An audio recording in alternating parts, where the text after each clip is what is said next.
ಶಿಬಿರವನ್ನು ಹಿತೈಷಿಗಳ ಮತ್ತು ಏನು ಹಳೆ ಪಕ್ಷದ ಸದಸ್ಯರಿಗೆ ಒಂದು ಸ್ಟಡಿ ಕ್ಲಾಸ್ ತರಬೇತಿ ಶಿಬಿರವನ್ನು ಹಮ್ಮಿಕೊಂಡಿದ್ವಿ. ಈ ಒಂದು ಕಾರ್ಯಕ್ರಮಕ್ಕೆ ನಮ್ಮ ಕರ್ನಾಟಕ ರಾಜ್ಯ ಭಾರತ ಕಮ್ಯುನಿಸ್ಟ್ ಪಕ್ಷ ಮಾರ್ಕ್ಸ್ವಾದಿ ಪ್ರಧಾನ ಕಾರ್ಯದರ್ಶಿಗಳಾದ ಕಮ್ರೇಡ್ ಪ್ರಕಾಶ್ ಅವರು ಆಗಮಿಸಿ ನಮ್ಮ ಒಂದು ತರಗತಿಗೆ ಏನು ಹಿತೈಷಿಗಳ ಮತ್ತು ಸದಸ್ಯ ತರಗತಿಗೆ ಉಪನ್ಯಾಸ ನೀಡಿದರು. ಅದೇ ರೀತಿ ನಮ್ಮ ಜಿಲ್ಲಾ ಕಾರ್ಯದರ್ಶಿ ಮಂಡಳಿ ಸದಸ್ಯರು ಹಾಗೂ ನಮ್ಮ ತಾಲೂಕಿನ ಉಸ್ತುವಾರಿಗಳಾದ ಕಾಮ್ರೇಡ್ ಗೀತಾ ಮತ್ತು ಕಾಮ್ರೇಡ್ ನವೀನ್ ಅವರು ಸಹ ಈ ಒಂದು ತರಬೇತಿ ಶಿಬಿರ ಆಗಮಿಸಿ ನಮ್ಮ ಸದಸ್ಯರಿಗೆ ಮತ್ತು ಹಿತೈಷಿಗಳಿಗೆ ಪಕ್ಷದ ಬಗ್ಗೆ, ಪಕ್ಷದ ಸಂಘಟನೆ ಬಗ್ಗೆ ಹಲವಾರು ವಿಷಯ ತಿಳಿಸಿದರು. ಆದ್ದರಿಂದ ಏನು ನಮ್ಮ ರಾಜ್ಯ ನಾಯಕರು ನಮ್ಮ ಪ್ರಧಾನ ಮುಳುಬಾಲಕ್ಕೆ ಬಂದರು ಅನ್ನೋ ದೃಷ್ಟಿಯಿಂದ ನಾವು ಇದೇ ತಿಂಗಳು 12ನೇ ತಾರೀಕು ಅಖಿಲ ಭಾರತ ಮುಷ್ಕರ ಇದೆ, ಕಾರ್ಮಿಕರ ಸಂಘಟನೆ ಮುಷ್ಕರ ಇದೆ. ಆ ಮುಷ್ಕರದ ಬಗ್ಗೆ ಮತ್ತು ಪ್ರಸಕ್ತ ರಾಜಕೀಯದ ಬಗ್ಗೆ ಒಂದು ಪ್ರೆಸ್ ಮೀಟ್ ಕೊಡಬೇಕು ಅಂತ ನಮ್ಮ ಕಾರ್ಯದರ್ಶಿಯವ್ರ ಜೊತೆ ಮಾತಾಡಿದಾಗ ಆಯ್ತು ಮಾಡ್ಬೋದು ಅಂತ ಹೇಳಿದ್ರು. ಅದೇ ರೀತಿ ನಿಮ್ಮನ್ನ ಆಹ್ವಾನಿಸಿದ್ದೀವಿ. ಅದಕ್ಕೆ ನಿಮ್ಗೆಲ್ಲ ಒಂದು ಆಹ್ವಾನ ನೀಡ್ತು ಸ್ವಾಗತ ಮಾಡ್ತಾ ಇದ್ವಿ. ಈಗ ನಮ್ಮ ರಾಜ್ಯ ಪ್ರಧಾನ ಕಾರ್ಯದರ್ಶಿ ಕಾಮ್ರೇಡ್ ಪ್ರಕಾಶ್ ಅವರು ಸಾರ್ವತ್ರಿಕ ಮುಷ್ಕರದ ಬಗ್ಗೆ ಮಾತಾಡ್ತಾರೆ. ಕಾರ್ಯದರ್ಶಿ ಶಂಕರ್ ಅವರು ಪ್ರಸ್ತಾಪ ಮಾಡಿದಂಗೆ ಈ ತಿಂಗಳ 12ನೇ ತಾರೀಕು ಒಂದು ಅಖಿಲ ಭಾರತ ಮುಷ್ಕರವನ್ನು ನಡೆಸಬೇಕು ಅಂತ ಹೇಳಿ ನಮ್ಮ ದೇಶದ ಎಲ್ಲ ಕಾರ್ಮಿಕ ಸಂಘಟನೆಗಳು ಮತ್ತು ಎಲ್ಲ ರೈತ ಸಂಘಟನೆಗಳು ಮತ್ತು ಬೇರೆ ಬೇರೆ ವಿಭಾಗದ ಎಲ್ಲ ಸಂಘಟನೆಗಳು ಒಂದು ಕರೆ ಕೊಟ್ಟಿದ್ದಾವೆ. ಬಹಳ ಮುಖ್ಯವಾಗಿ ಕೇಂದ್ರ ಸರ್ಕಾರದ ಜನವಿರೋಧಿ ನೀತಿಗಳು, ಕಾರ್ಪೊರೇಟ್ ಪರವಾದಂಥ ನೀತಿಗಳು, ಅದರ ವಿರುದ್ಧವಾಗಿ ಈ ಮುಷ್ಕರ ನಡೀತಾ ಇದೆ. ಸಾಮೂಹಿಕ ಸಂಘಟನೆಗಳು ಕರೆ ಕೊಟ್ಟಿರ್ತಕ್ಕಂಥ ಈ ಮುಷ್ಕರಕ್ಕೆ CPIM ಪಕ್ಷ ಸಂಪೂರ್ಣವಾದಂಥ ಬೆಂಬಲವನ್ನು ಇಡೀ ದೇಶಾದ್ಯಂತ ಘೋಷಣೆ ಮಾಡಿದೆ. ಹೀಗಾಗಿ ಇಡೀ ದೇಶದಲ್ಲಿ ಅವತ್ತು ನಡೀತಕ್ಕಂಥ ಆ ಮುಷ್ಕರದ ಎಲ್ಲ ಹೋರಾಟಗಳು, ಕಾರ್ಯಕ್ರಮಗಳಲ್ಲಿ CPM ಪಕ್ಷದ ಸದಸ್ಯರು ಅತ್ಯಂತ ಕ್ರಿಯಾಶೀಲವಾಗಿ ಇದರಲ್ಲಿ ಭಾಗವಹಿಸ್ತಾರೆ ಮತ್ತು ಈ ಮುಷ್ಕರವನ್ನು ಯಶಸ್ವಿ ಮಾಡಬೇಕು ಅಂತೇಳಿ ತೀರ್ಮಾನ ಪಾರ್ಟಿ ಮಾಡಿದೆ. ಬಹಳ ಮುಖ್ಯವಾಗಿ ಈ ಮುಷ್ಕರ ನಡೆಯುವಂಥದ್ದು ಕೇಂದ್ರದ ಮೋದಿ ಸರ್ಕಾರ ಜಾರಿ ಮಾಡ್ತಿರ್ತಕ್ಕಂಥ ಅತ್ಯಂತ ಜನವಿರೋಧಿಯಾಗಿರ್ತಕ್ಕಂಥ ನೀತಿಗಳನ್ನು ವಿರೋಧಿಸಿ ಮುಷ್ಕರ ನಡೀತಾ ಇದೆ. ಬಹಳ ಮುಖ್ಯವಾಗಿ ಕಾರ್ಮಿಕ ಕಾಯ್ದೆಗಳನ್ನು ಮೋದಿ ಸರ್ಕಾರ ಇವತ್ತು ರದ್ದು ಮಾಡಿದೆ. ಸುಮಾರು 29 ಕಾರ್ಮಿಕ ಕಾಯ್ದೆಗಳನ್ನು ರದ್ದು ಮಾಡಿ 4 ಕಾರ್ಮಿಕ ಸಂಹಿತೆಗಳು ಅಂತೇಳಿ ಅವರು ಇವತ್ತು ಜಾರಿ ಮಾಡಿದ್ದಾರೆ. ಇವು ಸ್ವಾತಂತ್ರ್ಯ ಪೂರ್ವದಲ್ಲೂ ಮತ್ತು ಸ್ವಾತಂತ್ರ್ಯ ನಂತರದಲ್ಲೂ ಕೂಡ ನಮ್ಮ ದೇಶದ ವಿವಿಧ ವಿಭಾಗದ ಕಾರ್ಮಿಕ ಸಂಘಟನೆಗಳು, ಕಾರ್ಮಿಕ ಜನವಿಭಾಗಗಳು ಹೋರಾಟದ ಮುಖಾಂತರ ಗಳಿಸಿದ್ದಂಥ ಅತ್ಯಂತ ಮೂಲಭೂತವಾದಂಥ ಹಕ್ಕುಗಳನ್ನು ಇವತ್ತು ನಾಶ ಮಾಡುವಂಥ ನಿಟ್ಟಿನಲ್ಲಿ ಈ ಕಾರ್ಮಿಕ ಸಂಹಿತೆಗಳನ್ನು ಮೋದಿ ಸರ್ಕಾರ ಜಾರಿ ಮಾಡ್ತಾ ಇದೆ. ಬಹಳ ಮುಖ್ಯವಾಗಿ ಈಸ್ ಆಫ್ ಡೂಯಿಂಗ್ ಬಿಸಿನೆಸ್ ಅಂತ ಹೇಳ್ತಾರೆ. ಈಸ್ ಆಫ್ ಡೂಯಿಂಗ್ ಬಿಸಿನೆಸ್ ಅಂತಂದ್ರೆ ನಮ್ಮ ದೇಶದ ದೊಡ್ಡ ಬಂಡವಾಳದಾರರು ಮತ್ತು ವಿದೇಶಿ ಬಂಡವಾಳದಾರರಿಗೆ ಅಥವಾ ಬಹುರಾಷ್ಟ್ರೀಯ ಕಂಪನಿಗಳಿಗೆ ನಮ್ಮ ದೇಶದ ಶ್ರಮಶಕ್ತಿಯನ್ನ ಪುಗುಸಟ್ಟೆಯಾಗಿ ದಾರೆ ಏರಿತಕ್ಕಂಥ ರೀತಿಯ ಒಳಗಡೆಯಲ್ಲಿ ಈ ಕಾರ್ಮಿಕ ಸಮಿತಿಗಳನ್ನು ಜಾರಿ ಮಾಡಿದ್ದಾರೆ. ಅಸ್ತಿತ್ವದಲ್ಲಿದ್ದಂಥ ಕಾರ್ಮಿಕರ ಹಕ್ಕುಗಳೇನಿತ್ತು, ಒಂದು ಸಂಘ ರಚನೆ ಮಾಡ್ತಕ್ಕಂಥ ಹಕ್ಕಿರ್ಬೋದು, ಒಂದು ಕನಿಷ್ಠ ವೇತನವನ್ನು ಕೊಡ್ತಕ್ಕಂಥ ಹಕ್ಕಿರ್ಬೋದು, ಅದೇ ರೀತಿಯಲ್ಲಿ ಯಾವುದೇ ಕೈಗಾರಿಕೆ ಯಾರಾದರೂ ಮುಚ್ಚಬೇಕು ಅಂತಂದ್ರೆ ಅದಕ್ಕೆ ಮುಚ್ಚಕ್ಕೆ ಆಗಲಾರದ ರೀತಿಯಲ್ಲಿ ಇದ್ದಂಥ ಷರತ್ತುಗಳಿರ್ಬೋದು, ಕಾರ್ಮಿಕರು ಕೆಲಸ ಮಾಡುವಾಗ ಅವರಿಗಿದ್ದಂಥ ಸಾಮಾಜಿಕ ಸುರಕ್ಷತೆಯ ಪ್ರಶ್ನೆಗಳು, ಆರೋಗ್ಯದ ಪ್ರಶ್ನೆಗಳು ಇವಿರ್ಬೋದು, ಕೆಲಸದ ಅವಧಿ ಇರ್ಬೋದು, ಇಂಥ ಎಲ್ಲವನ್ನೂ ಕೂಡ ಇವತ್ತು ಕಾರ್ಮಿಕರಿಗೆ ವಿರುದ್ಧವಾಗಿ ಕಾರ್ಪೊರೇಟ್ ಕಂಪನಿಗಳ ಪರವಾಗಿ ಕಾನೂನುಗಳನ್ನು ಬದಲಾವಣೆ ಮಾಡಿದ್ದಾರೆ. ಇದೊಂದು ಮುಖ್ಯವಾದಂಥ ಅಂಶ. ಇದನ್ನು ನಾವು ವಿರೋಧ ಮಾಡ್ತಿದ್ದೇವೆ. ಎರಡನೇದು ವಿದ್ಯುತ್ ತಿದ್ದುಪಡಿ ಕಾಯ್ದೆ ಅಂತೇಳಿ ಮಾಡಿ ಇಡೀ ದೇಶದ ವಿದ್ಯುತ್ ಕ್ಷೇತ್ರವನ್ನು ಇವತ್ತು ಖಾಸಗೀಕರಣ ಮಾಡಲಿಕ್ಕೆ ಮೋದಿ ಸರ್ಕಾರ ಹೊರಟಿದೆ. ಇತ್ತೀಚೆಗೆ ನೀವು ಗಮನಿಸಿರ್ಬೇಕು, ಅಮೆರಿಕದ ಜೊತೆಯಲ್ಲಿ ಮಾಡ್ಕೊಂಡಿರ್ತಕ್ಕಂಥ ಒಂದು ಒಪ್ಪಂದ ಇದೆಯಲ್ಲ, ನೀವೆಲ್ಲ ಗಮನಿಸಿದಿರಿ, ಮಾಧ್ಯಮಗಳಲ್ಲೂ ವಿಶೇಷವಾಗಿ ಅದು ಪ್ರಸಾರ ಆಗ್ತಾ ಇದೆ. ಅತ್ಯಂತ ಹೀನಾಯವಾದಂಥ ರೀತಿಯಲ್ಲಿ ಭಾರತವನ್ನು ಒಂದು ಗುಲಾಮಿ ತಳ ಹಂತಕ್ಕೆ ತಗೊಂಡೋಗಿ ಅಮೆರಿಕದ ಜೊತೆಯಲ್ಲಿ ಒಂದು ಒಪ್ಪಂದವನ್ನು ಈಗ ಮಾಡ್ಕೊಂಡಿದ್ದಾರೆ. ಆ ಒಪ್ಪಂದ ಏನು ಅಂತೇಳಿ ಬಹಿರಂಗಪಡಿಸ್ತಾ ಇಲ್ಲ. ಬದಲಿಗೆ ಟ್ರಂಪ್ ಘೋಷಣೆ ಮಾಡಿದ್ದಾರೆ ಟ್ವೀಟ್ಗಳಲ್ಲಿ, ಅವರು ಹೇಳಿರೋ ಪ್ರಕಾರ ಭಾರತಕ್ಕೆ ಅಮೆರಿಕದಿಂದ ಕಳಿಸ್ತಕ್ಕಂಥ ಸರಕುಗಳ ಮೇಲೆ 0 ಟ್ಯಾಕ್ಸ್ ಇರುತ್ತೆ, ಭಾರತದಿಂದ ಅಮೆರಿಕಕ್ಕೆ ಹೋಗುವಂತ ಸರಕುಗಳ ಮೇಲೆ 18% ಟ್ಯಾಕ್ಸ್ ಇರುತ್ತೆ ಅಂತ ಹೇಳಿದ್ದಾರೆ. ಇದು ಇಡೀ ಭಾರತದ ಘನತೆ, ಗೌರವ, ಸ್ವಾಭಿಮಾನ, ಸಾರ್ವಭೌಮತೆ ಎಲ್ಲವನ್ನು ನಾಶ ಮಾಡ್ತಕ್ಕಂಥ ಗುಲಾಮಿ ರೀತಿಯಾದಂತಹ ಒಂದು ಒಪ್ಪಂದಕ್ಕೆ ಇವತ್ತು ಭಾರತವನ್ನು ನೂಕಿದ್ದಾರೆ. ಅದರಲ್ಲಿ ಬಹಳ ಮುಖ್ಯವಾಗಿ ಅವರು ಪ್ರಸ್ತಾಪ ಮಾಡಿರ್ತಕ್ಕಂಥ ಒಂದು ಅಂಶವನ್ನು ನಾವು ಗಮನಿಸಬೇಕಾಗಿದೆ ಅಂತಂದ್ರೆ, ವಿದ್ಯುತ್ ಕ್ಷೇತ್ರಕ್ಕೆ ಅಮೆರಿಕದ ಕಂಪನಿಗಳಿಗೆ ಅಥವಾ ವಿದೇಶಿ ಬಂಡವಾಳಕ್ಕೆ ಮುಕ್ತವಾಗಿ ತೆರೀತಕ್ಕಂಥ ಒಂದು ಅವಕಾಶವನ್ನು ಅದರಲ್ಲಿ ಒದಗಿಸಲಾಗಿದೆ ಅಂತ ಹೇಳಿದ್ದಾರೆ. ವಿದ್ಯುತ್ ಕ್ಷೇತ್ರಕ್ಕೆ ಖಾಸಗಿ ಕಂಪನಿಗಳ ಪ್ರವೇಶ ದೊಡ್ಡ ಪ್ರಮಾಣದಲ್ಲಿ ಆಗುವಂಥದ್ದು ಮತ್ತು ಮೋದಿ ಸರ್ಕಾರ ಈಗಾಗಲೇ ಜಾರಿ ಮಾಡ್ಲಿಕ್ಕೆ ಕೊಟ್ಟಿರ್ತಕ್ಕಂಥ ವಿದ್ಯುತ್ ಸುಧಾರಣಾ ಕಾಯ್ದೆ ಏನಿದೆ ಅದು ಒಟ್ಟಿಗೆ ಒಂದಕ್ಕೊಂದು ಜೋಡಿಸ್ಕೊಂಡಿದ್ದಾವೆ ಅನ್ನೋದನ್ನ ನಾವು ಗಮನಿಸಬೇಕಾಗಿದೆ. ಏನದರ ಅರ್ಥ ಅಂತಂದ್ರೆ, ಈಗ ಸರ್ಕಾರಿ ಸ್ವಾಮ್ಯದಲ್ಲಿರ್ತಕ್ಕಂಥ ವಿದ್ಯುತ್ ಕ್ಷೇತ್ರ ಏನಿದೆ, ಈ ವಿದ್ಯುತ್ ಕ್ಷೇತ್ರವನ್ನ ಖಾಸಗಿಯವರಿಗೆ ಮಾರಾಟ ಮಾಡಲಿಕ್ಕೆ ತೀರ್ಮಾನ ಮಾಡಿದ್ದಾರೆ. ಅದರ ಪ್ರಕಾರವಾಗಿ ನಿಮಗೆ ಗೊತ್ತಿರಬೇಕು, ಈಗಾಗಲೇ ಸ್ಮಾರ್ಟ್ ಮೀಟರ್ಗಳ ಹೆಸರುಗಳ ಒಳಗಡೆಯಲ್ಲಿ ಗೃಹ ವಿದ್ಯುತ್ ಏನಿದೆ ಅದಕ್ಕೀಗ ಸ್ಮಾರ್ಟ್ ಮೀಟರ್ಗಳನ್ನ ಅಳವಡಿಸ್ತಾ ಇದ್ದಾರೆ, ಡಿಜಿಟಲ್ ಮೀಟರ್ಗಳು ಅಂತೇಳಿ. ಅದು ಮೊದಲೇ ಹಣ ಹಾಕಿ ಈ ಮೊಬೈಲ್ಗಳಿಗೆ ಕರೆನ್ಸಿ ಹಾಕದಂಗೆ ಹಾಕಿ ವಿದ್ಯುತ್ತನ್ನು ಬಳಸಬೇಕು ಅಂತಕ್ಕಂಥ ಒಂದು ಹೊಸ ಸ್ಕೀಮ್ ಇದು. ಈಗ ರೈತರಿಗೂ ಕೂಡ ಕೃಷಿ ಕ್ಷೇತ್ರದಲ್ಲಿ ಪಂಪ್ ಸೆಟ್ಗಳಿಗೆ ವಿದ್ಯುತ್ ಮೀಟರ್ಗಳನ್ನ, ಸ್ಮಾರ್ಟ್ ಮೀಟರ್ಗಳನ್ನ ಅಳವಡಿಸಬೇಕು ಅಂತ ಎಲ್ಲ ಕಡೆ ಒತ್ತಾಯ ಮಾಡ್ತಾ ಇದ್ದಾರೆ. ಇದು ಒಂದು. ಅದಕ್ಕಿಂತಲೂ ಮುಖ್ಯವಾಗಿ ಈ ವಿದ್ಯುತ್ ವಿತರಣಾ ಕಂಪನಿಗಳು ಅಂತ ಏನಿದಾವೆ, ಈಗ ಉದಾಹರಣೆಗೆ ಈ ಭಾಗದಲ್ಲಿ ನಾವು ಬೆಸ್ಕಾಂ ಅಂತ ಏನ್ ಕರಿತೀವಿ, ಆ ರೀತಿ ಕರ್ನಾಟಕದ ಒಳಗಡೆಯಲ್ಲಿ ಸುಮಾರು ಒಂದು 6-7 ವಿದ್ಯುತ್ ವಿತರಣಾ ಕಂಪನಿಗಳೇನಿದಾವೆ, ಈ ವಿದ್ಯುತ್ ವಿತರಣಾ ಕಂಪನಿಗಳನ್ನೇ ಖಾಸಗಿಯವರಿಗೆ ಮಾರಾಟ ಮಾಡಲಿಕ್ಕೆ ಇವತ್ತು ತೀರ್ಮಾನ ಈ ವಿದ್ಯುತ್ ಸುಧಾರಣಾ ಕಾಯ್ದೆಯಲ್ಲಿ ಅಳವಡಿಸಿದ್ದಾರೆ. ಇದು ಇಡೀ ವಿದ್ಯುತ್ ಕ್ಷೇತ್ರವನ್ನ ಬಹಳ ಮುಖ್ಯವಾಗಿ ಅದಾನಿ ತರದ ಕಂಪನಿಗಳಿಗೆ ಮಾರಾಟ ಮಾಡಲಿಕ್ಕೆ ಇದನ್ನ ಸಿದ್ಧಗೊಳಿಸಿದ್ದಾರೆ ಮತ್ತು ವಿದೇಶಿ ಕಂಪನಿಗಳಿಗೂ ಕೂಡ ಇದನ್ನ ಮಾರಾಟ ಮಾಡಲಿಕ್ಕೆ ಸಿದ್ಧಗೊಳಿಸಿದ್ದಾರೆ. ಇದು ಮುಂದಿನ ದಿನಗಳಲ್ಲಿ ಕರ್ನಾಟಕವೂ ಸೇರಿದಂತೆ ಇಡೀ ದೇಶದೊಳಗಡೆಯಲ್ಲಿ ವಿದ್ಯುತ್ ಕ್ಷೇತ್ರ ಸಾಮಾನ್ಯ ಜನರಿಗೆ ಅತ್ಯಂತ ದುಬಾರಿಯಾದಂಥ ವಿದ್ಯುತ್ ಆಗ್ಲಿಕ್ಕಿದೆ. ಹಾಗೇನೆ ಕೃಷಿ ಕ್ಷೇತ್ರವನ್ನ ನಾಶ ಮಾಡ್ತಕ್ಕಂಥ ಅಪಾಯ ಕೂಡ ಇದರೊಳಗಡೆ ಇದೆ. ಹೀಗಾಗಿ ಈ ವಿದ್ಯುತ್ ತಿದ್ದುಪಡಿ ಕಾಯ್ದೆ ಏನಿದೆ ಇದನ್ನು ಕೂಡ ವಿರೋಧಿಸಿ ಮುಷ್ಕರವನ್ನ ಮಾಡಲಾಗ್ತಾ ಇದೆ ಅನ್ನೋದನ್ನು ಗಮನಿಸಬೇಕು.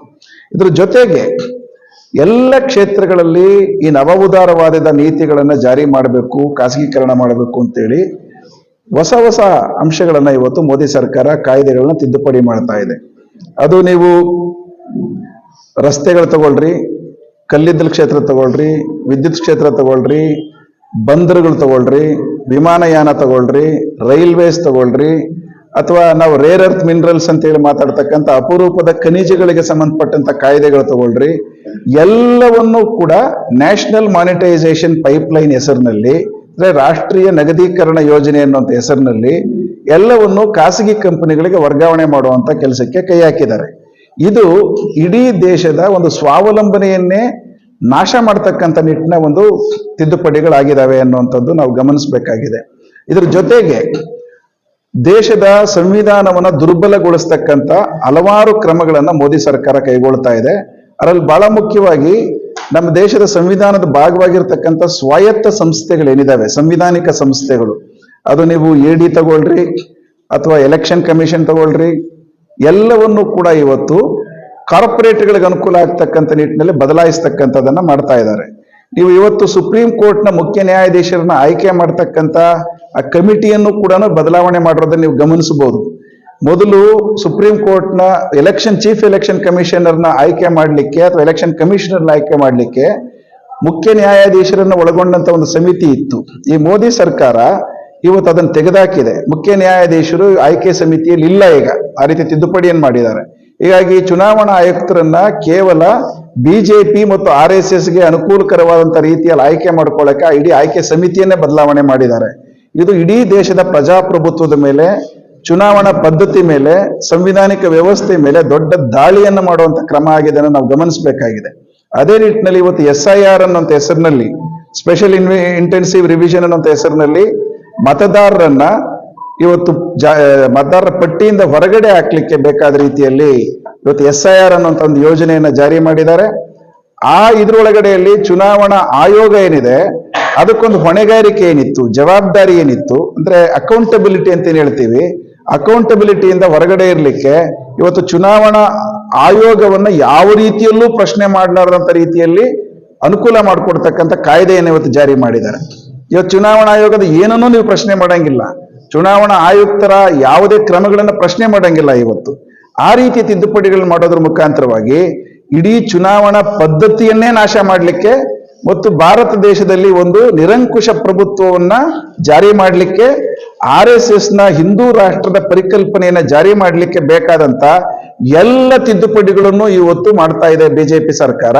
ಇದು ಇಡೀ ದೇಶದ ಅಸ್ತಿತ್ವಕ್ಕೇನೆ ಅಪಾಯವನ್ನು ಉಂಟು ಮಾಡ್ತದೆ ಅನ್ನುವಂಥ ಹಿನ್ನೆಲೆ ಒಳಗಡೆಯಲ್ಲಿ CPM ಪಕ್ಷ ಈ 12ನೇ ತಾರೀಕು ನಡೀತಕ್ಕಂಥ ಮುಷ್ಕರ ಏನಿದೆ ಅದು ಕಾರ್ಮಿಕರ ಪ್ರಶ್ನೆ. ಕಾಂಗ್ರೆಸ್ ಕೂಡ ಈ ಒಕ್ಕೂಟದ ಭಾಗ ಆಗಿದೆ. ಈ ಕರ್ನಾಟಕದ ಒಳಗಡೆಯಲ್ಲಿ ಕಾಂಗ್ರೆಸ್ ಸರ್ಕಾರನೂ ಇದೆ. ಅವರಿಗೆ ನಾವು CPM ಪಾರ್ಟಿಯಾಗಿ ನಾವು ಪದೇ ಪದೇ ಕೇಳ್ತಾ ಇದ್ದೀವಿ, ನೀವು ಬಿಜೆಪಿ ಜಾರಿ ಮಾಡತಕ್ಕಂಥ ಆರ್ಥಿಕ ನೀತಿಗಳನ್ನೇ ಜಾರಿ ಮಾಡಿದ್ರೆ ಜನರ ದೃಷ್ಟಿಯಲ್ಲಿ ನೀವು ಭಿನ್ನವಾದ ಪಾರ್ಟಿನೋ ಭಿನ್ನವಾದ ಸರ್ಕಾರವೋ ಆಗಕ್ಕೆ ಸಾಧ್ಯನೇ ಇಲ್ಲ. ನಮ್ಮ ಹೋರಾಟ ಕೂಡ ಕಾಂಗ್ರೆಸ್ ಸರ್ಕಾರದ ವಿರುದ್ಧನೂ ಇದೆ. ಈಗ ನಾನು ಕಾರ್ಮಿಕ ಕಾಯ್ದೆಗಳ ಬಗ್ಗೆ ಹೇಳಿದೆ. ಮೋದಿ ಸರ್ಕಾರ ಕಾರ್ಮಿಕ ಕಾಯ್ದೆಗಳನ್ನು ತಂದಿದೆ, ಆದರೆ ಕರ್ನಾಟಕದ ಒಳಗಡೆಯಲ್ಲಿ ಕಾಂಗ್ರೆಸ್ ಸರ್ಕಾರ ಆ ಕಾಯ್ದೆಗಳಿಗಿಂತಲೂ ಇನ್ನು ಅಪಾಯಕಾರಿಯಾಗಿರ್ತಕ್ಕಂಥ ನಿಯಮಗಳನ್ನ ಕಾಂಗ್ರೆಸ್ ಸರ್ಕಾರ ರೂಪಿಸಿದೆ. ಈಗ ಅದರ ವಿರುದ್ಧ ನಾವು ಹೋರಾಟ ಮಾಡ್ತಿದ್ದೀವಿ. ಅಂದ್ರೆ ಇಲ್ಲಿ ಪ್ರಶ್ನೆ ಇರೋದು, ಇಂಡಿಯಾ ಕೂಟ ಅನ್ನುವಂಥದ್ದು ಅದು ಹೋರಾಟಗಳ ಕೂಟವಾಗಿ ಬಂದಿರೋದಲ್ಲ, ಅದು ಚುನಾವಣೆಯ ಕಾರಣಕ್ಕಾಗಿ ರೂಪುಗೊಂಡಂತ ಕೂಟ. ಹೀಗಾಗಿ ಕಾಂಗ್ರೆಸ್ನವರಿಗೆ ನಿಜಕ್ಕೂ ಕೂಡ ಅದನ್ನ ಒಂದು ಹೋರಾಟದ ಕೂಟವಾಗಿ ಪರಿವರ್ತನೆ ಮಾಡಬೇಕು ಅಂತಿದ್ರೆ ಅವರು ಬಿಜೆಪಿ ಕೇಂದ್ರ ಸರ್ಕಾರದ ಆರ್ಥಿಕ ನೀತಿಗಳಿಗೆ ವಿರುದ್ಧವಾಗಿರ್ಬೇಕು ಅವರು. ಆದ್ರೆ ಅವ್ರ ರೀತಿ ಇಲ್ಲ ಅನ್ನುವಂಥದ್ದು ನಾವು ಗಮನಿಸಬೇಕಾಗಿದೆ. ಇದುವರೆಗೂ ಕೂಡ ನಾವೇನ್ ಕಾಂಗ್ರೆಸ್ ಸರ್ಕಾರದಿಂದ ಕೇಳ್ತಾ ಇದ್ದೀವಿ, ಬಿಜೆಪಿ ಅನುಸರಿಸುವಂತ ನೀತಿಗಳನ್ನ ನೀವು ಜಾರಿ ಮಾಡೋದಾದ್ರೆ ಜನ ಯಾಕೆ ಭಿನ್ನ ಅಂತೇಳಿ ಭಾವಿಸ್ಬೇಕು ಅದನ್ನು. ನಾವು ಅದಕ್ಕೆ ಕಾಂಗ್ರೆಸ್ಗೂ ಕೇಳ್ತಾ ಇದ್ದೀವಿ, ನೀವು ಆ ನೀತಿಗಳನ್ನ ಬದಲಾಯಿಸ್ರಿ, ಬಿಜೆಪಿ ತರ ನೀತಿಗಳು ನೀವು ಅನುಸರಿಸಬಾರ್ದು ಅಂತ ಹೇಳ್ತೀವಿ. ನಿಮ್ಗೆ ಉದಾಹರಣೆಗೆ ಹೇಳ್ತೀನಿ. ಈಗ ಭೂ ಸುಧಾರಣಾ ಕಾಯ್ದೆ ತಿದ್ದುಪಡಿ ಪ್ರಶ್ನೆ ಇದೆ. ಕರ್ನಾಟಕದಲ್ಲಿ ಭೂ ಸುಧಾರಣಾ ಕಾಯ್ದೆ 74ರಲ್ಲಿ ದೇವರಾಜ ಅರಸು ಕಾಲದಲ್ಲಿ ಬಂದಂತ ಕಾಯ್ದೆ ನಾವು ಟಾಮ್ ಮಾಡ್ಕೊಂಡಿದೀವಿ, ಅದು ಬಹಳ ಪ್ರಗತಿಪರವಾದಂತ ಭೂ ಸುಧಾರಣಾ ಕಾಯ್ದೆ ಅಂತೇಳಿ ಕಾಂಗ್ರೆಸ್ನವ್ರು ತಂದಿದ್ದು, ದೇವರಾಜ ಅರಸು ತಂದಿದ್ದು ಅಂತ ಹೇಳಿ ಆ ಕಾಯ್ದೆಯನ್ನ ಬಿಜೆಪಿ ಸರ್ಕಾರ ಬಸವರಾಜ ಬೊಮ್ಮಾಯಿ ಮುಖ್ಯಮಂತ್ರಿ ಆಗಿದ್ದಾಗ ಅದನ್ನ ನಾಶ ಮಾಡಿದ್ರು. ಕಾಂಗ್ರೆಸ್ನವ್ರು ಚುನಾವಣೆ ಟೈಮಲ್ಲಿ ಏನ್ ಹೇಳಿದ್ರು, ಸಿದ್ದರಾಮಯ್ಯನವರೇ ಸ್ವತಃ ಹೇಳಿದ್ರು, ನಾವು ಅಧಿಕಾರಕ್ಕೆ ಬಂದ್ರೆ ಬಿಜೆಪಿಯವ್ರು ಮಾಡಿರೋ ತಿದ್ದುಪಡಿಯನ್ನ ವಾಪಸ್ ಮಾಡ್ತೀವಿ, ಮತ್ತೆ ಪುನಃ ಕಾಯ್ದೆಯನ್ನ ಪುನರ್ಸ್ಥಾಪನೆ ಮಾಡ್ತೀವಿ ಅಂತೇಳಿ. 2 ವರ್ಷದ ಮೇಲೆ ಆಯ್ತು, ಉಸಿರು ಬಿಡ್ತಾ ಇಲ್ಲ. ನಾವು ಮಾತಾಡ್ತಾ ಇದ್ದೀವಿ, ನೀವು ಈ ಕಾಯ್ದೆಯನ್ನ ತಿದ್ದುಪಡಿ ಮಾಡಿದಾರಲ್ಲ, ಬದಲಾಯಿಸಿ ಅದನ್ನ ನಾಶ ಮಾಡಿದ್ದಾರೆ ಅವರು ಅಂತ ಹೇಳ್ತಿದ್ದೀವಿ. ಆದ್ರೆ ಕಾಂಗ್ರೆಸ್ ಅದನ್ನ ಮುಟ್ಟಕ್ಕೆ ಹೋಗ್ತಿಲ್ಲ. ಅದೇ ರೀತಿಯಲ್ಲಿ ಈಗ ನೀವು ಜಾನುವಾರು ನಿಷೇಧ, ಹತ್ಯೆ ನಿಷೇಧ ಕಾಯ್ದೆಯನ್ನ ಬಿಜೆಪಿಯವರು ಜಾರಿ ಮಾಡಿದ್ರು. ರೈತ ವಿರೋಧಿಯಾಗಿರುವಂತ ಕಾಯ್ದೆ ಅದು, ಒಂದು ಸಮುದಾಯವನ್ನ ಟಾರ್ಗೆಟ್ ಮಾಡಿ ತಂದಂತ ಕಾಯ್ದೆ ಅದು. ಇವರು ಚುನಾವಣೆ ಟೈಮಲ್ಲಿ ಭರವಸೆ ಕೊಟ್ರು, ನಾವು ಬಂದ್ರೆ ಅದನ್ನ ವಾಪಸ್ ಮಾಡ್ತೀವಿ ಅಂತೇಳಿ. ಇವರು ಅದನ್ನ ಉಸಿರು ಮುಟ್ತಾ ಇಲ್ಲ. ಅದನ್ನ ಬಿಜೆಪಿ ತರನೇ ಕಾನೂನು ನೀತಿಯನ್ನು ಅನುಸರಿಸಿದ್ದಾರೆ. ಮತಾಂತರ ನಿಷೇಧ ಕಾಯ್ದೆ ಬಿಜೆಪಿಯವರು ಏಕ ಕಾರಣಕ್ಕಾಗಿ ಮುಸಲ್ಮಾನರನ್ನ ಟಾರ್ಗೆಟ್ ಮಾಡಿನೇ ತಂದಂತ ಒಂದು ಕಾಯ್ದೆ ಅದು. ಇವ್ರು ವಾಪಸ್ ಮಾಡ್ತೀವಿ ಅಂತ ಹೇಳಿದ್ರು, ವಾಪಸ್ ಮಾಡ್ಲಿಲ್ಲ. ಈಗ ನಮ್ಮ ಪ್ರಶ್ನೆ ಏನಂತಂದ್ರೆ, ನೀವು ಕಾರ್ಮಿಕರ ವಿಚಾರದಲ್ಲಾಗ್ಲಿ, ರೈತರ ವಿಚಾರದಲ್ಲಾಗ್ಲಿ, ಅಲ್ಪಸಂಖ್ಯಾತರ ವಿಚಾರದಲ್ಲಾಗ್ಲಿ, ದಲಿತರ ವಿಚಾರದಾಗ್ಲಿ, ಯಾರದೇ ವಿಚಾರದಲ್ಲಿ ಬಿಜೆಪಿಗಿಂತ ಭಿನ್ನವಾದಂತ ನೀತಿಗಳನ್ನ ಅನುಸರಿಸದೇ ಇದ್ರೆ ನೀವು ಇಂಡಿಯಾ ಕೂಟ ಹೆಂಗಾಗ್ತೀರಿ ಅನ್ನೋದು ನಮ್ಮ ಪ್ರಶ್ನೆ ಇದ್ದೇ ಇದೆ. ಹಾಗಾಗಿ ಇಂಡಿಯಾ ಕೂಟ ಅನ್ನುವಂಥದ್ದು ಎಲೆಕ್ಷನ್ ಕಾರಣಕ್ಕಾಗಿ ಇದೆ ಅನ್ನುವಂಥದ್ದು ಅಷ್ಟೇ ನಾವು ಹೇಳಿದ್ದೆ. ಯಾಕಂದ್ರೆ ಬಿಜೆಪಿಯನ್ನ ಕೋಮುವಾದಿ ಪಕ್ಷದನ್ನು ಸೋಲಿಸಬೇಕು ಅನ್ನೋ ಕಾರಣಕ್ಕಾಗಿ. ಕಾಂಗ್ರೆಸ್ನವ್ರಿಗೆ ಅದು ಅರ್ಥ ಆಗ್ಬೇಕದು. ಆದ್ರೆ ಕರ್ನಾಟಕದಲ್ಲಾಗ್ಲಿ, ಅಟ್ಲೀಸ್ಟ್ ಕರ್ನಾಟಕದಲ್ಲಿ ಹೇಳೋದು ನಾವು, ಕಾಂಗ್ರೆಸ್ನವರಿಗೆ ಆ ಕಣ್ಣೋಟ ಸದ್ಯಕ್ಕಿಲ್ಲ. ಅದರಿಂದ ಕಾಂಗ್ರೆಸ್ನ ನವ ಉದಾರವಾದಿ ನೀತಿಗಳ ವಿರುದ್ಧನೂ ನಮ್ಮ ಹೋರಾಟ ಇರುತ್ತೆ ಅನ್ನೋದು ನಾವು ಸ್ಪಷ್ಟವಾಗಿ ಹೇಳಕ್ ಬಯಸ್ತೀವಿ. ಪ್ರತ್ಯೇಕವಾಗಿ CPM MLA ಶಾಸಕರಾಗಿ ಗೆದ್ದಿದ್ದು, ಆದ್ರೆ ನಿಮ್ಮ ಶಕ್ತಿ ಇಲ್ಲಿ ಸ್ಥಿರ ಆಗ್ತಾ ಇದೆ. ಕರ್ನಾಟಕದಲ್ಲಿ ಕೂಡ ಸ್ಥಿರ ಆಗ್ತಾ ಇದೆ. ಈ ಕಾರ್ಯಕರ್ತರು ಎಲ್ಲಿ ಹೋಗಿದ್ದಾರೆ? CPM ಕಾರ್ಯಕರ್ತರು ಯಾಕೆ ನಿಮ್ಮ ಶಕ್ತಿ ಬೆಳೀತಾ ಇದೆ? ಇಲ್ಲಿ ಮುಳಬಾಗಿಲು ಕ್ಷೇತ್ರದಲ್ಲಿ ಗೆದ್ದಂತ ಒಂದು ಪಕ್ಷ ಯಾಕೆ ಮತ್ತೆ ಆ ಕಾರ್ಯಕರ್ತರನ್ನ ಗಟ್ಟಿಯಾಗಿ ಇಟ್ಕೊಂಡು ಅಲ್ಲ, ನಿಮಗೆಲ್ಲ ಗೊತ್ತಿರೋ ವಿಚಾರನೇ ಅದು. ನಮಗೆ ಯಾವತ್ತೂ ಕೂಡ ಬಹಳ ದೊಡ್ಡ ಪ್ರಮಾಣದ MLAಗಳು ನಾವು ಗೆದ್ದಿಲ್ಲ. ಆದ್ರೆ ಕೋಲಾರ ಜಿಲ್ಲೆಯಲ್ಲಿ ಕಮ್ಯುನಿಸ್ಟ್ ಚಳವಳಿಗೆ ಒಂದು ನಿರಂತರವಾದಂತ ಇತಿಹಾಸ ಇದೆ. ಹಲವು ಬಾರಿ MLAಗಳನ್ನ KGF ಅಲ್ಲೆಲ್ಲ ಗೆದ್ದಿದ್ದೇವೆ.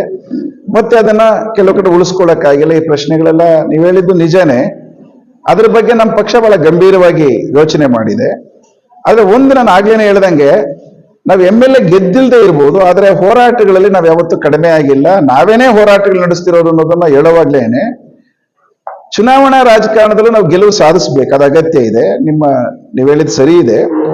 ನಾವು ಅದನ್ನ ಮತ್ತೆ ಪುನರ್ಸ್ಥಾಪನೆ ಮಾಡಲಿಕ್ಕೆ ಬೇಕಾದಂತ ಎಲ್ಲ ಕೆಲಸಗಳನ್ನ ಈಗ ಯೋಜನೆಗಳನ್ನ ರೂಪಿಸಿದೀವಿ. ಮುಂದಿನ ದಿನಗಳಲ್ಲಿ ಖಂಡಿತವಾಗಿ ಚುನಾವಣೆ ದೃಷ್ಟಿಯಿಂದ ಕೂಡ ಒಂದು ಪ್ರಬಲವಾದಂತಹ ಒಂದು ಪಕ್ಷವಾಗಿ ಕರ್ನಾಟಕದಲ್ಲಿ ಬೆಳೆಸಲಿಕ್ಕೆ ಮತ್ತು ಕೋಲಾರ ಜಿಲ್ಲೆಯಲ್ಲೂ ಕೂಡ ಬೆಳೆಸಲಿಕ್ಕೆ ನಮ್ಮ ಪಾರ್ಟಿ ಎಲ್ಲ ಯೋಜನೆಗಳನ್ನು ರೂಪಿಸ್ತಾ ಇದೆ. ಆ ರೀತಿಯ ಕೆಲಸಗಳನ್ನು ಮಾಡ್ತೀವಿ. ಆ ರೀತಿ ಮತ್ತೆ ಜನರ ದೃಷ್ಟಿಯಲ್ಲಿ ನಾವೊಂದು ಪ್ರಬಲವಾದಂತ ಪಕ್ಷವಾಗಿ ರೂಪಿಸ್ಲಿಕ್ಕೆ ನಾವು ಪ್ರಯತ್ನ ಮಾಡ್ತೀವಿ. ನಿಮ್ ಸಹಕಾರನೂ ಬೇಕು ಅಂತ ನಾವು ಕೇಳ್ತೀವಿ. ಸಿಪಿಎಂ ಅಂತ ಈಗಲೂ ಹೆಸರಿದೆ, ಪ್ರಬಲ ನಾಯಕರಾಗಿ ಸಿಪಿಎಂ ಗೋಪಾಲ್ ಅಂತ ಅವರು ಕಾಂಗ್ರೆಸ್ ಅಲ್ಲಿ ಈಗ ಇದ್ದಾರೆ. ಆದ್ರೆ ಅಲ್ಲಿ ಇಲ್ಲಿನ ಒಳ್ಳೆ ನಾಯಕರನ್ನ ಬೆಳೆಸೋದ್ರಲ್ಲಿ ಎಲ್ಲಾದ್ರೂ ಎಳೆದಿದೆಯಾ ಸಿಪಿಎಂ? ಈಗ ವ್ಯಕ್ತಿಗಳ ಮೇಲೇನೆ ಕಮ್ಯುನಿಸ್ಟ್ ಪಾರ್ಟಿಯನ್ನು ಅಳತೆ ಮಾಡಕ್ ಹೋಗಬಾರ್ದು. ಈಗ ನೀವು ಕಾಂಗ್ರೆಸ್ ಅಥವಾ ಯಾವುದೇ ಬಂಡವಾಳಶಾಹಿ ಪಕ್ಷಗಳಲ್ಲಿ ವ್ಯಕ್ತಿಗಳನ್ನೇ ಆಧರಿಸಿ ಪಾರ್ಟಿಗಳೇನಿರ್ತವೆ ಅದೇ ರೀತಿಯಲ್ಲಿ ಕಮ್ಯುನಿಸ್ಟ್ ಪಾರ್ಟಿ ಇರಲ್ಲ. ಇದು ನಾನು ಹೇಳಕ್ ಬಯಸುವಂತದ್ದು. ಕೇವಲ ವ್ಯಕ್ತಿಗಳನ್ನ ಆಧರಿಸಿ ಪಾರ್ಟಿ ಕಮ್ಯುನಿಸ್ಟ್ ಪಾರ್ಟಿ ಯಾವತ್ತೂ ಇರಲ್ಲ. ಆದ್ರೆ ವ್ಯಕ್ತಿಗಳು ಒಂದು ಮುಖ್ಯವಾದ ಪಾತ್ರ ನಿರ್ವಹಿಸ್ತಾರೆ ಅಂತ ನಾವು ಭಾವಿಸ್ತೇವೆ. ಕೆಲವು ವ್ಯಕ್ತಿಗಳು ಬರ್ಬೋದು ಹೋಗ್ಬೋದು, ಇವೆಲ್ಲ ಇರ್ತದೆ. ಆದ್ರೆ ನಮ್ಮ ಪಾರ್ಟಿಯನ್ನ ನಾವು ಒಂದು ದೃಢವಾದಂತ ನಿರ್ದಿಷ್ಟ ಸಿದ್ಧಾಂತ ಮತ್ತು ಬದ್ಧತೆಯ ಮೇಲೆ, ಹೋರಾಟಗಳ ಆಧಾರದ ಮೇಲೆ, ಜನರ ಭಾಗವಹಿಸುವಿಕೆ ಮೇಲೆ ಪಕ್ಷವನ್ನು ಕಟ್ಟಬೇಕು ಅಂತ ನಾವು ಬಯಸೋದು. ಹೀಗಾಗಿ ಆ ತಿಳುವಳಿಕೆ ಆಧಾರದ ಮೇಲೆ ಮತ್ತೆ ಮುಳುಬಾಗ್ಲಲ್ಲಿ ಖಂಡಿತವಾಗಿ ಸಿಪಿಎಂ ಪಕ್ಷವನ್ನ ಬಲಿಷ್ಠ ಮಾಡಲಿಕ್ಕೆ ಜನ ಚಳುವಳಿಗಳನ್ನು ಹೆಚ್ಚು ಮಾಡ್ತೇವೆ, ಜನರ ಮಧ್ಯ ಒಡನಾಟವನ್ನು ಹೆಚ್ಚು ಮಾಡ್ತೇವೆ.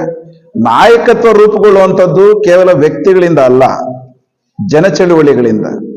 ಯಾರು ಜನರ ನಡುವೆ ಕೆಲಸ ಮಾಡ್ತಾರೆ ಅವ್ರ ನಾಯಕರುಗಳಾಗಿ ಎಮರ್ಜ್ ಆಗ್ತಾರೆ. ಜನ ನಾಯಕರನ್ನ ಆಯ್ಕೆ ಮಾಡ್ತಾರೆ, ಪಕ್ಷ ನಾಯಕರನ್ನ ನೇಮಕ ಮಾಡಲ್ಲ. ಬೇರೆ ಪಕ್ಷಗಳಲ್ಲಿ ನಾಯಕರು ನೇಮಕಗೊಳ್ಳುತ್ತಾರೆ, ಆದ್ರೆ ಕಮ್ಯುನಿಸ್ಟ್ ಪಕ್ಷದಲ್ಲಿ ನಾಯಕರು ಜನರಿಂದ ಹೊರಹೊಮ್ಮುತ್ತಾರೆ. ಹಾಗಾಗಿ ಜನರಿಂದ ಹೊರಹೊಮ್ಮಿಸ್ಲಿಕ್ಕೆ ಬೇಕಾದಂತ ನಾಯಕತ್ವವನ್ನು ಬೆಳೆಸಲಿಕ್ಕೆ ಡೆಫಿನೆಟ್ ಆಗಿ ನಾವು ಮುಂದಿನ ದಿನಗಳಲ್ಲಿ ಯೋಜನೆಯನ್ನು ರೂಪಿಸಿದ್ದೇವೆ, ಆ ಕೆಲಸವನ್ನು ಮಾಡ್ತೇವೆ. ಪಾರ್ಟಿ ಕೇವಲ ಚುನಾವಣಾ ಸ್ಥಾನಗಳಿಗಾಗಿ ಕೆಲಸ ಮಾಡಲ್ಲ. ಜನ ಚಳುವಳಿಗಳನ್ನು ಎಬ್ಬಿಸಬೇಕು ಅಂತೇಳಿ ಅದನ್ನ ತೀವ್ರಗೊಳಿಸಬೇಕು ಅನ್ನೋದು ನಮ್ಮ ಮುಖ್ಯ ಉದ್ದೇಶ ಇರೋದು.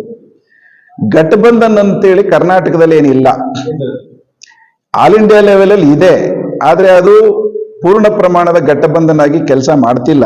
ಅದಕ್ಕೊಂದು ಮಿತಿಗಳಿದಾವೆ. ನಾನು ಆಗ್ಲೇ ಹೇಳಿದ್ದು, ಅದು ಬಿಜೆಪಿಯ ಕೋಮುವಾದಿಯ ನೀತಿಯ ಕಾರಣಕ್ಕಾಗಿ ಅದನ್ನ ಹೊರಗಡೆ ಇರಬೇಕು. ಯಾಕಂದ್ರೆ ಅತ್ಯಂತ ಹೆಚ್ಚು ಅಪಾಯಕಾರಿ ಪಕ್ಷ ಬಿಜೆಪಿ ಅನ್ನೋ ಕಾರಣಕ್ಕಾಗಿ ಚುನಾವಣಾ ಸಂದರ್ಭದ ಹೊಂದಾಣಿಕೆಗಳಿಗಾಗಿ ಅದು ಇಂಡಿಯಾ ಕೂಟ, ಅದು ಘಟಬಂಧನ್ ಅಂತಾನೂ ಕರೆಯಕ್ಕಾಗಲ್ಲ. ಅದೊಂದು ಚುನಾವಣಾ ಹೊಂದಾಣಿಕೆಯ ಒಂದು ಕೂಟ ಅಷ್ಟೇ. ಅದು ಕರ್ನಾಟಕದಲ್ಲಿ ಬಿಜೆಪಿಯನ್ನ ಆ ರೀತಿ ಸೋಲಿಸಲಿಕ್ಕೆ ಕಾಂಗ್ರೆಸ್ ಬದ್ಧವಾಗಿದೆಯಾ ಅನ್ನುವಂಥದ್ದು ಮೂಲಭೂತವಾದ ಪ್ರಶ್ನೆ.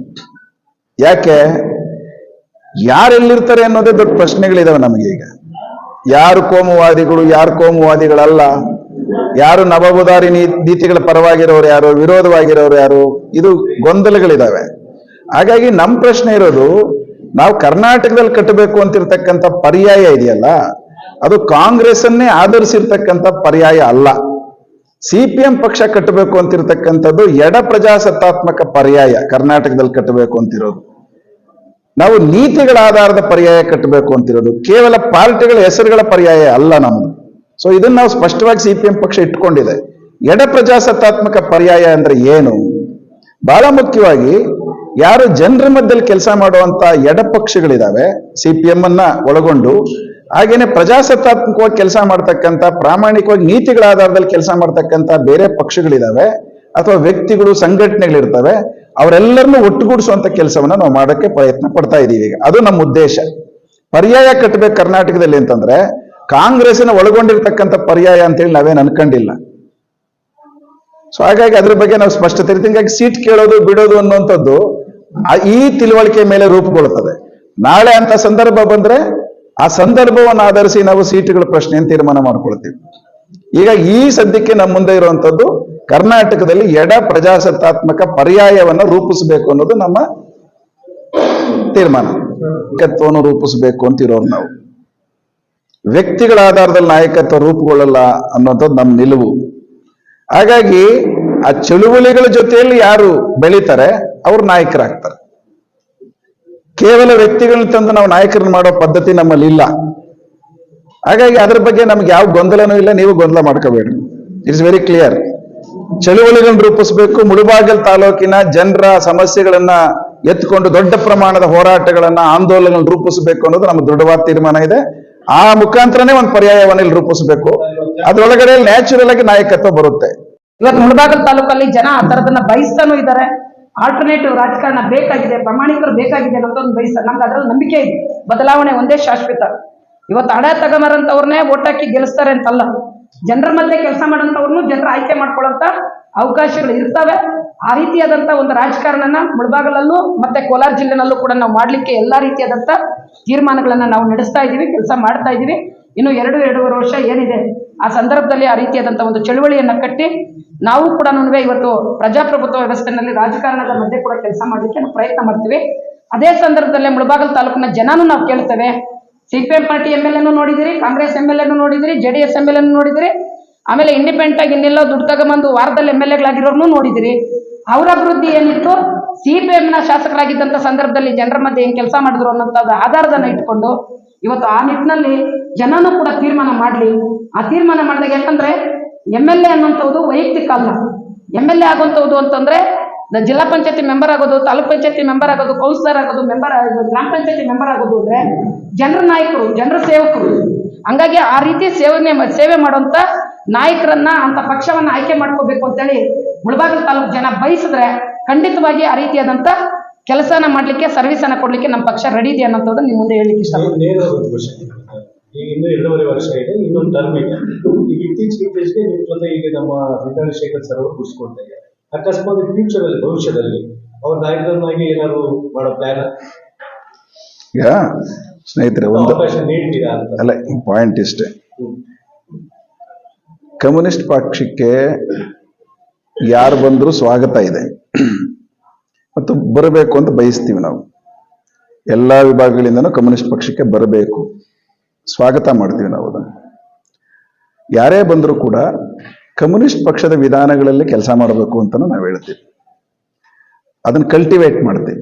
ನಾನು ಅವಾಗಿಂದ ಅದನ್ನೇ ಹೇಳ್ತಿರೋವಂಥದ್ದು. ಕಮ್ಯುನಿಸ್ಟ್ ಪಾರ್ಟಿ ಬೆಳಿಬೇಕು ಅಂದ್ರೆ ಸಹಜವಾಗಿಯೇ ಈಗ ಎಲ್ಲೆಲ್ಲೋ ಇರುವಂಥವ್ರು ಅಲ್ಲಿ ಬೇಸತ್ತಿರ್ತಾರೆ, ಅಲ್ಲಿ ವಿಧಾನಗಳು ತಪ್ಪು ಅಂತ ಗೊತ್ತಾಗ್ತಿರ್ತದೆ, ಅಸಮಾಧಾನಗಳಿರ್ತವೆ.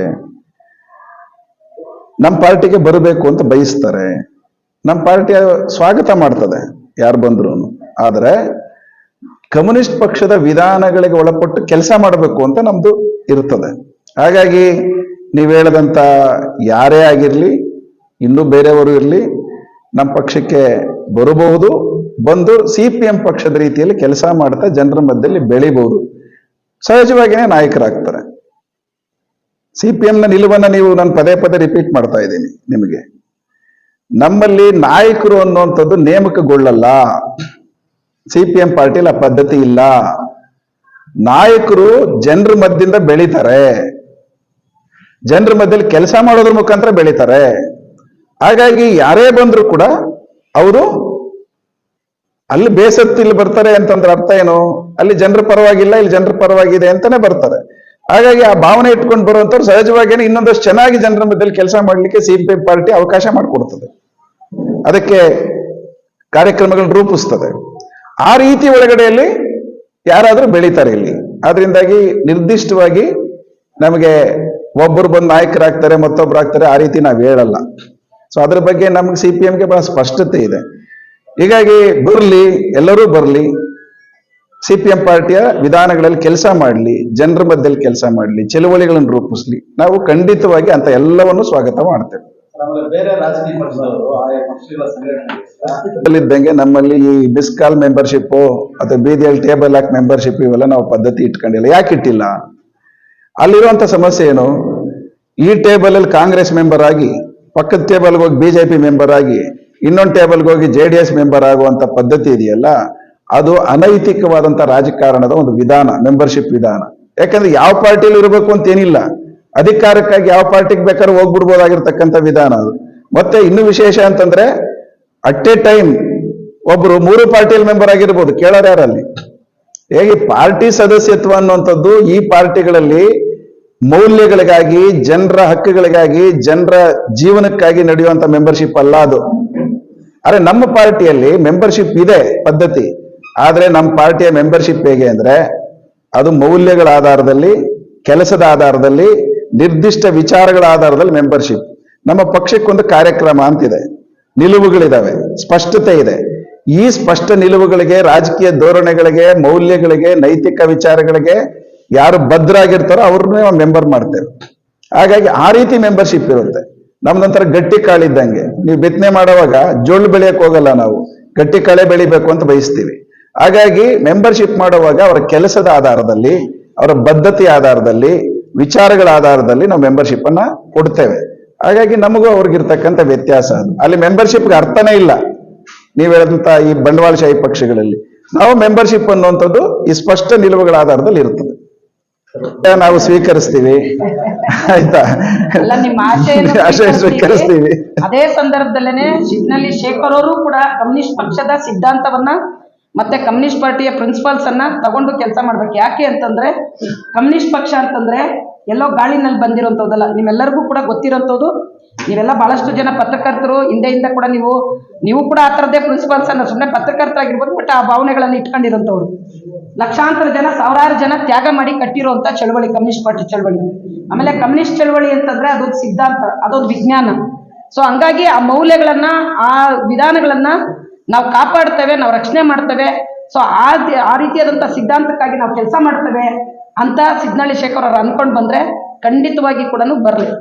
ಆದರೆ ಚುನಾವಣೆನೇ ನನ್ನ ನಾನು MLA ಆಗೋದೇ ನನ್ನ ಗುರಿ ಅನ್ನಂಥದ್ದಾದ್ರೆ ಅದು ಕಮ್ಯುನಿಸ್ಟ್ ಪಾರ್ಟಿನಲ್ಲಿ ಅವಕಾಶ ಇಲ್ಲ ಕನಿಷ್ಠ.